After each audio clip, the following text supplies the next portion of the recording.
now.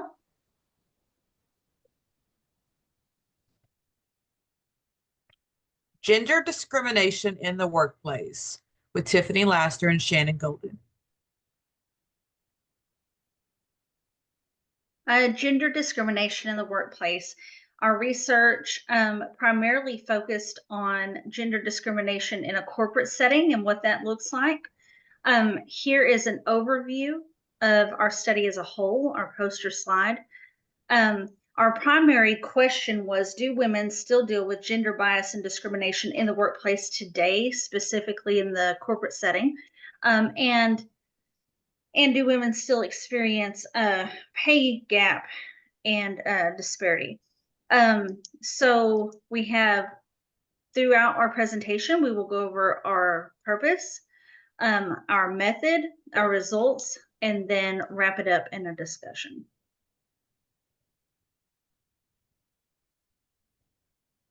Literature review. According to Matt Gonzalez 2024, a survey of over 1,000 women, 42% of women have felt discriminated against during an interview, and 42% said they were asked gender-based questions or inappropriate questions during a job interview. Previous research indicates that women still do encounter bias and discrimination in their pursuit of career goals. What is gender discrimination? Gender discrimination is when someone is treated unequally or disadvantageously because of their sex. Gender discrimination prevents women from progressing in their chosen career field. Some areas of women's lives that are affected by discrimination in the workplace are mental health, physical health, family life, and the workplace itself.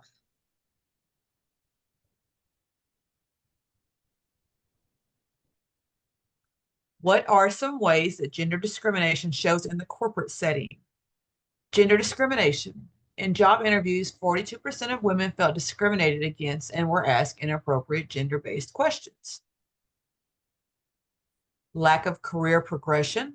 Gender discrimination prevents women from progressing in their chosen career field.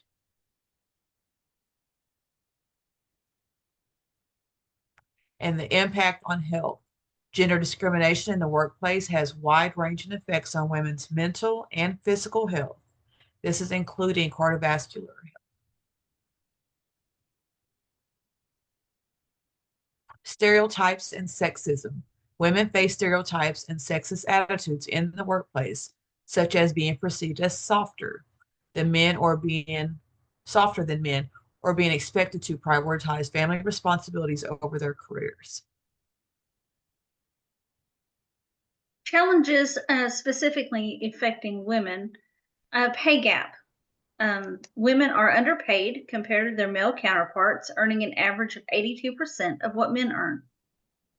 Lack of mentorship.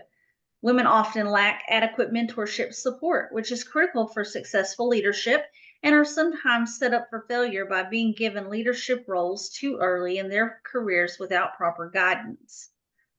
Underrepresentation in leadership roles.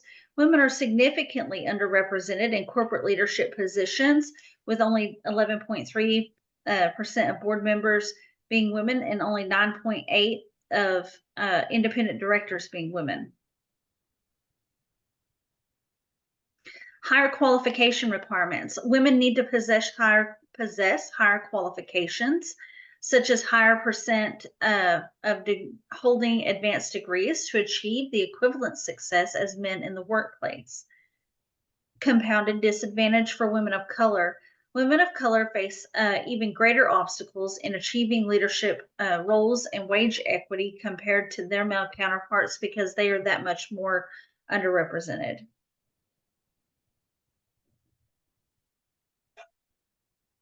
The purpose of the study is to investigate whether discrimination based on gender in the workplace is still a big problem, with wide-ranging effects including social economic inequality based on gender bias and discrimination. Method. The data set that we use compiled data for all publicly listed companies in the U.S. featured in the S&P index from 2000 to 2018. except for financial and utility firms. The data set was originally extracted from annual reports from each firm using CompuStat and BoardEx databases. This study examined the number of female board members in comparison to the number of male board members of publicly traded companies in the U.S. by analyzing the archive data from the work of Yami Nasifa and Hashim Al-Shafat, which encompassed 17,256 participating companies. We conducted a frequency analysis in SPSS 27 to determine the number of females to males on the boards of these major publicly traded companies. We also used a Pearson correlation analysis to see if there was a correlation between the number of females on the board of directors and the ROA of the companies. I'm sorry, Tiffany, go ahead and pick it up from there. We further analyzed additional variables such as ages of the board members, their education level, and their ROA to assess how the presence of a female board member might influence business earnings and outcomes. Okay, we also examined employment statistics for men and women in management positions within the U.S. corporations, using the data from the U.S. Census Bureau 2022. Results. Board representation. Only 11.3% of board members are women, with independent female directors making up 9.8%, indicating systemic gender discrimination in corporate governance structures. Financial performance. A positive correlation of R equals 0.11 exists between female board representation and return on assets, or ROA, suggesting companies with more women on their boards perform better financially. Although there is a correlation, it is a weak correlation. Qualification disparity. Women are required to have higher qualifications than men to achieve leadership roles, with 0.6% of women holding advanced degrees compared to 0.32% of men. Managerial representation and pay gap. Women occupy 38.57% of official and managerial positions, but face significant pay gap compared to men. The pay gap is even more pronounced for women of color who encounter additional barriers to leadership and wage equity.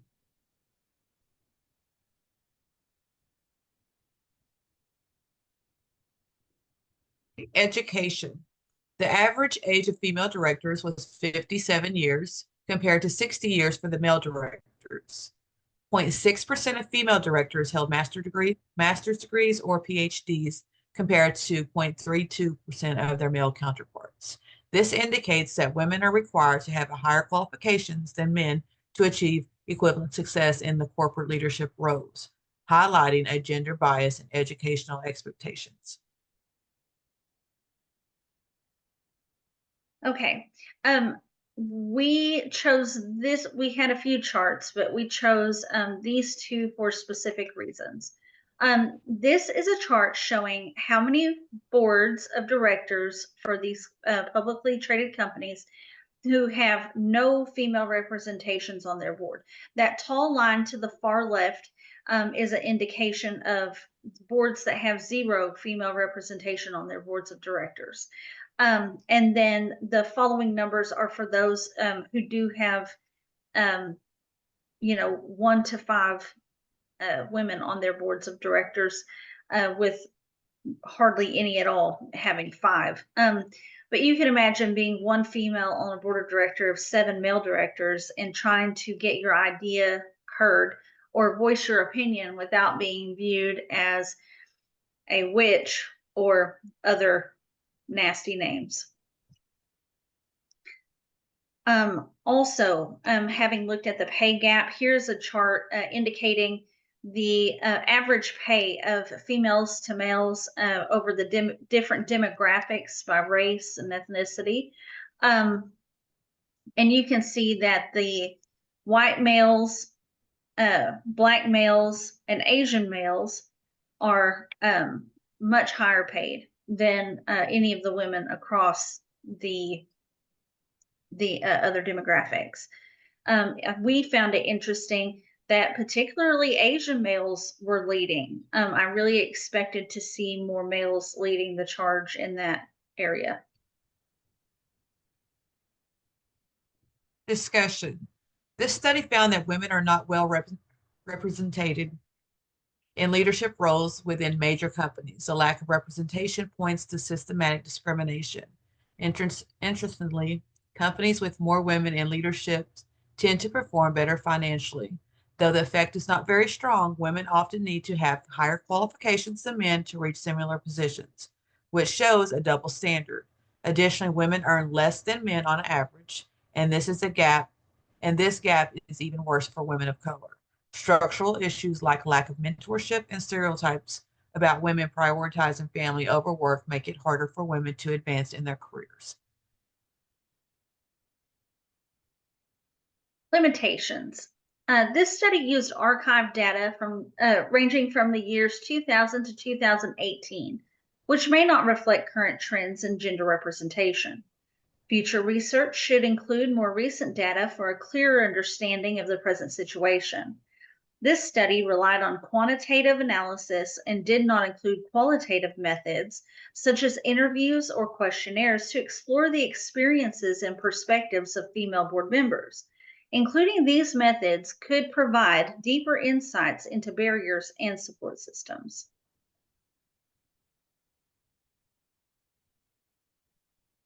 Discussion. Future directions. Updated data collection. Future research should gather more recent and detailed data directly from companies, including demographics such as gender, race, age, and educational background of board members. Qualitative research. Incorporate methods like interviews or questionnaires to explore female board members' experiences, focusing on mentorship, decision-making satisfaction, workplace bias, work-life balance, and career aspirations. Comprehensive analysis. Combine updated demographic data with qualitative insights to create a holistic understanding of gender representation and discrimination, informing targeted interventions and policies. Synthesis.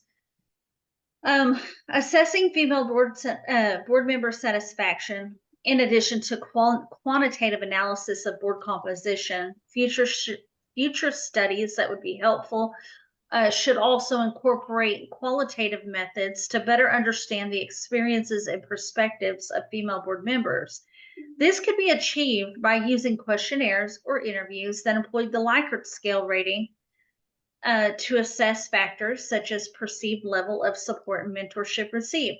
Do they have a mentor? A lot of men in these positions, like CEO type board member positions, have male mentors.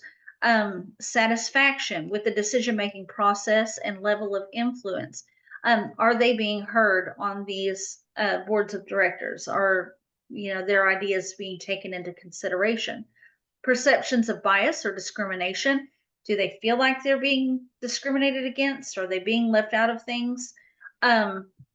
Work-life balance, the ability to manage professional and personal responsibilities. That is something that is more of a unique problem for women specifically, because we are expected to be the primary caregivers of any children in the home, as well as maintain a healthy and thriving professional life. Aspirations for career advancement and perceived barriers for achieving leadership roles. Do these women feel like they are able to have the same opportunities as their male counterparts? The Likert scale could range from 1 strongly agree to 5 strongly disagree. By incorporating these qualitative measures, researchers can gain a deeper understanding of the lived experiences of female board members and identify specific areas where organizations can improve their support and create a more inclusive and equitable environment.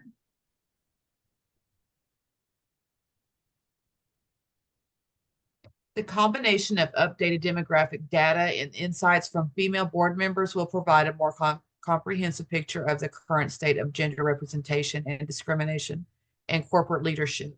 This information can then inform the development of targeted interventions and policies to address the persistent challenges and promote greater gender diversity in the upper echelons of the corporate world. Okay, here are our reference slides.